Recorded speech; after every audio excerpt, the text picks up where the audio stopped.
encourage you guys to ask me questions. Ask me why. Okay? If I tell you something, you're like, this doesn't make any sense. Ask me why, let me explain it to you, and make it make sense for you. Alright? So, first thing I want to touch on with squatting is going to be range of motion. Alright? When I see people squatting in class, a lot of the time you'll see the half squats where people will come here, and they'll squat here, and half squats. Right? They're great. They make the quads burn. They're horrible. They're horrible, horrible. They're painful.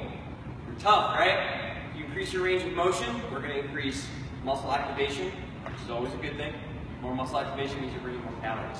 And on top of that, you're going to activate the posterior chain. It's fancy talk for your glutes and your hamstrings. Alright? Glutes and hamstrings back here. Everybody wants to squat booty, right? That's why we squat. Right? Yeah? Give me some knowledge. You know you guys are waiting, right? That's why we squat. We want the squat booty. If you don't have that range of motion, you're not activating your glutes and hamstrings. Alright? A longer muscle will create more force. Because the glutes and hamstrings help with hip extension, meaning hips moving this way. Alright? The longer that muscle is, the more force you can produce. That means the deeper you are in your squat, the more glutes and hamstrings you have to use to come back up. Makes sense, right? One of the things you guys hear me say in my classes all the time is, hey, think about pushing through your heels. Think about pushing through your heels. Right? Makes no sense to anybody. You're like, all right, well, I'll just do it because Adam said so, right? That's what you guys are here for. I'm supposed to tell you what to do. The reason I tell you guys to push through your heels is because when you sit back when you squat, you're going to activate more glutes and hamstrings. Makes perfect sense, right? Can I use you as an example? No, I guess. Right? You can stay back there, you're fine. You can stay back there. Guys, this is Valerie. When Valerie used to be one of my clients, actually, she came to me with all kinds of terrible knee problems. No, I still have it. She still has it. She still has it. But when we first started working out, her squat, no joke, her range of motion. Like this. It was like, right here. I couldn't even. That's all we can do. All we can do. She had no stability in her knee, and it was from lack of hamstring activation. She had no strength in her hamstrings, to no hamstring activation. So we focused on that, and by the time we were done, she was squatting with not just the barbell, but weight on her back into a 3/4 range of motion on a squat. Incredible. And that came strictly from hamstring activation. That's it. That's it. Am I wrong? That's awesome. It's great. So when I tell you guys to focus on range of motion and quality of your squats, or quality of your push-ups, or quality of your deadlifts, whatever it is that you're doing, there's a reason for it. Alright? That's range of motion. Range of motion can change your life when you're talking about knees. Alright? Now, range of motion doesn't just mean how deep you're going in your squat. Alright? When we're talking about your knees, range of motion can come this way. Alright? When you're squatting, and your knee looks like this, it's not a good time. Not a good time, right? One of the things I also focus on, if you guys look at my feet, alright? I tell you guys to let your feet turn out. If your feet want to turn out when you squat, let them. Alright? Let those hips open up, let those hips relax. Especially in female athletes, for the longest time, coaches and athletic trainers used to tell all these athletes to squat with their feet perfectly straight. And what that makes you do is it's going to make you come onto your toes. How many of you guys squat and feel like your feet are, your knees are going too far forward? Right? I know everybody's felt that before, right? If you've taken my class, how many times have I come over to you and told you sit back, right? Move your hips and then your knees. All these cues that I use are to help you use this technique to your advantage, all right? So if you're squatting forward this way, what you're doing, you're shaking off quads, which is great. It's the only thing you can see in the mirror, right? That's all we care about, right? Nods, yes. Everybody wants to look good with a squat, right? All right. What we're trying to do is fix that. If you guys overstimulate your quads and you don't have the hamstrings to check it, you're going to pull out your ACL. All right? This stuff is fascinating. Yeah, we can talk about this for hours and hours and hours. I'll give you the short version. Your hamstrings act as a secondary ACL, all right? Your anterior cruciate ligament. Tiny little guy in here that stops this bone from falling off of this bone. All right? We don't want this to happen. We don't want this to happen. We don't want this to happen. We don't want that to happen. Activating your hamstrings are going to help stabilize that. All right? You have another muscle called your adductor magnus. All right? It's fancy talking one of the muscles that brings your legs together. All right? This muscle will be activated more when you turn your feet out. That's why I tell you guys to turn your feet out when you squat. All right? More muscle activation, more calories burned, stronger legs, more stability. All that equals less injury. right? If you don't have the injury, it means you can continue your fitness journey. And that's why we're here, right? We're here to work out. If you get injured, you can't work out. And then nobody's happy. So I have a quick question. Yes. So one of the most common injuries today for youth athletes is the ACL. So is it because they're not doing enough with the hamstring training and stuff like that? Bingo. Bingo. You see, a prime example is going to be football. I'm going to use football, all right? Football is very up and down the field. Everything's all about sprinting. It's 8 to 10 seconds of explosive action, right? When you try to stop that explosive action very, very quick, or female athletes in basketball is a very good example. It's another very good example. And you guys have friends or daughters or cousins, siblings that play basketball and blow out their ACL? This is most likely why, all right? When the quads get too strong, what's going to happen is it's going to pull. So your quads come down and they connect to your kneecap, all right? And there's a tendon right here that comes out and connects to your tibia, all right? Here's the cool part. When this quad contracts too hard for this hamstring to stop it, it pulls this tibia forward and this femur falls off the back of it.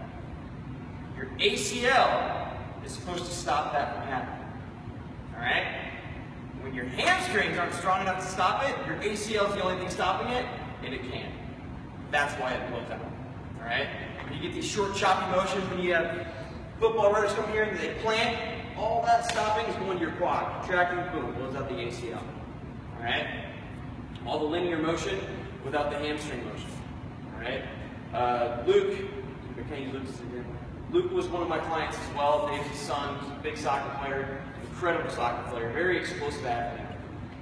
One of the things that I focused with him at first was to check his hamstrings. We made sure that when he was cutting and when he was doing his quick motions, because soccer is very much about footwork, right? Footwork being explosive off the line to beat people with the ball. We fixed his hamstrings and he got faster because he was able to be more agile than the people that he was competing against. Right? Makes sense, right? Some head motion here, yeah? All right. So, a lot of the time when it comes to athletes, to answer your question, yes. Most of the time the reason they blow out their ACL is because they don't have hamstring strength or they haven't focused on their hamstrings enough, all right? Another thing with range of motion is where we don't want to be at. So we don't want our knees to go in, all right? This right here, when you're squatting, is bad news. This is bad. This right here, when you're jumping and landing, is bad news, all right?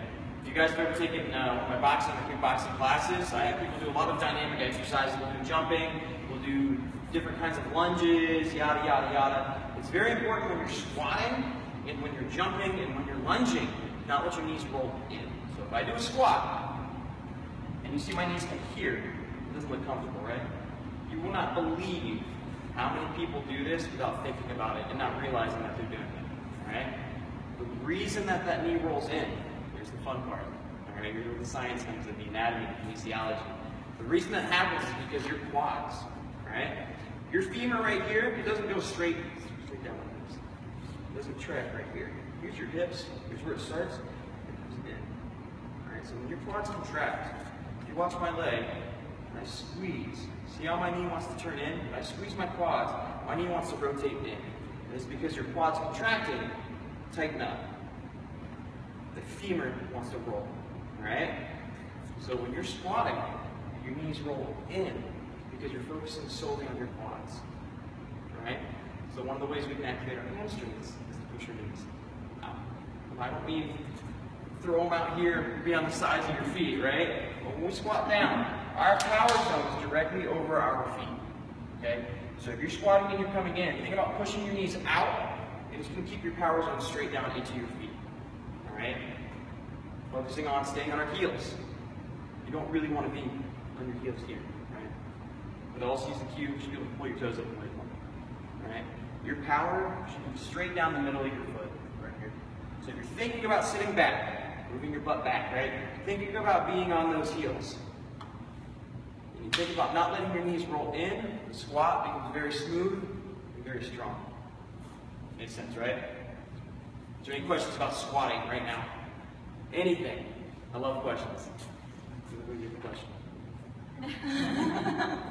All right. We're going to move into deadlifts now. This is one of my hands down favorite exercises. I love the deadlift technique. What I hate is that everybody does it, because everybody does it wrong. Alright? How many videos have you guys seen online? And be honest, if you haven't seen a video like this, then tell me, because we're going to find you one. How many of you guys have seen a video online where you see somebody standing over a barbell with just some astronomical amount of weight, and they go to pick that thing up, it takes them like 15 seconds to pick it up, and they're grunting, and their back's rolling, and they get done, and they pass out. Who's seen that? Flexed out. Flexed out. Okay. We're going to talk about something called the Valsalva maneuver. Okay. You guys have ever heard me tell you to breathe? Exhale when you're exerting force? This is why. You're not going to pass out from doing a body weight squat and hold your breath. I don't want to say you might. But anytime you're working with weight and you're not a power lifter, you don't need to worry about the Valsalva maneuver. Alright? What this fancy term means is holding your breath and trying to exhale while you're holding your breath, while you're lifting weight. Alright? It generates more power, pushes against your abdominal wall, but it puts stress on your spine. None of you guys are powerlifters. None of you guys want to be powerlifters. If you do, talk to me. I'll teach you how to do the technique properly. But you guys don't need it. You're not moving around 500 pounds on a barbell. Okay? When it comes to your deadlift technique, number one is always your back. Alright? You guys have heard me talk about the turtle shell if you've been in my class before. When you tell you guys to do your bent over rows, or your squats, or your deadlifts, anything of that nature, I tell you guys, don't get the turtle shell. Alright? So if I go down for a deadlift, and I come up, and the first thing I do is this right here, right? Bad news. Let's say you pull out your spine. Not a good time. My brother-in-law is a good example. My brother-in-law, awesome dude, super strong, guy stronger than I am, but he's hurt his back doing deadlifts before. Right? I wasn't there to see it. I can't say why, but I can speculate. Right? I can speculate as to what happened. But there's too many stories of people who focus on the weight and how many repetitions they're doing with that weight as opposed to the quality of the repetition that they're putting in. Okay? And some of you guys have heard me say it. You're going to gain more doing 5 repetitions with a lighter weight if you know how to contract your muscles properly than you will going with this heavier weight and doing 8 repetitions with it and doing it wrong. Okay? So when we talk about deadlifts, number one is what? No turtle shell. No turtle shell. There, you got one person, wasn't it? No turtle shell. All right, we keep our back tight. You guys hear me say to you, keep your chin up, pull your shoulders back, just like this, right? I'd use it during squats as well. The reason we do that is your chin is up and your back is tight. I don't mean pull your shoulders up into your ears, right? Keep our shoulders down, puff our chest out. And we make sure our back is nice and arched, right? This looks absolutely ridiculous when I'm doing it. But this right here is what's going to prevent injury, okay? I don't like to do the whole, what about me, look what I can do, because it doesn't translate. But I tell people that you don't need a weight belt if you're lifting properly. If you're lifting properly, you do not need a weight belt, all right? The purpose of a weight belt is to create pressure against your abdomen so you can lift more weight. I know you guys are proud of it, so you don't need a weight belt. I've deadlifted 500 pounds with no weight belt, no injury. You don't need a weight belt, all right? When you guys push 500 pounds, come talk about teaching you a weight belt, you just don't need it. When it comes to deadlifts, there's a few different techniques that you can use. Some people go with what's called a sumo stance deadlift, and some people go with what's called a conventional stance, all right? The conventional stance, your feet are a lot closer. The sumo stance, your feet are a lot wider, all right? The most important part of these two stances is where your shins, these guys, tibia, relate to where your ankle is, okay? So if I'm doing my sumo stance, meaning really wide, and I come down, what do you guys notice right now? Point out what's wrong. I'm going to deadlift this bar. Your knees are in. Boom, boom. There we go. That's what we're learning. Love it. That's what we're here for. If my knees are inside of my ankles, I'm losing power. I'm stressing my knees. All right? But we want to make sure if I'm in a sumo stance, I'm nice and wide. When I come down, you notice now, my knees are above my feet, above those ankles. All right? And then when I go to pull this weight, I don't let those knees roll in. So you blow out your MCLs. Not a good time. Not a good time. All right? As for the conventional stance, when you guys are doing conventional deadlifts, it's very awkward to kind of find out where you want to be at when you're doing your deadlifts at first, all right? And the way that I like to think about it, a lot of the times people will tell you, just jump up and down, jump, and then where you land, that's where your feet are going to be. It's not a bad way to do it. The way that I look at it is your feet should be underneath your hips, all right? And I need your hips. When I say hip width, you see people come here. That's not where my hips are, all right? Hip width, nice and tight. When I deadlift, I'll deadlift right here. That way when I come down, all that power goes straight into the floor. Alright? Like I'm here, I still have power going into the floor, but I'm losing energy this way. Okay?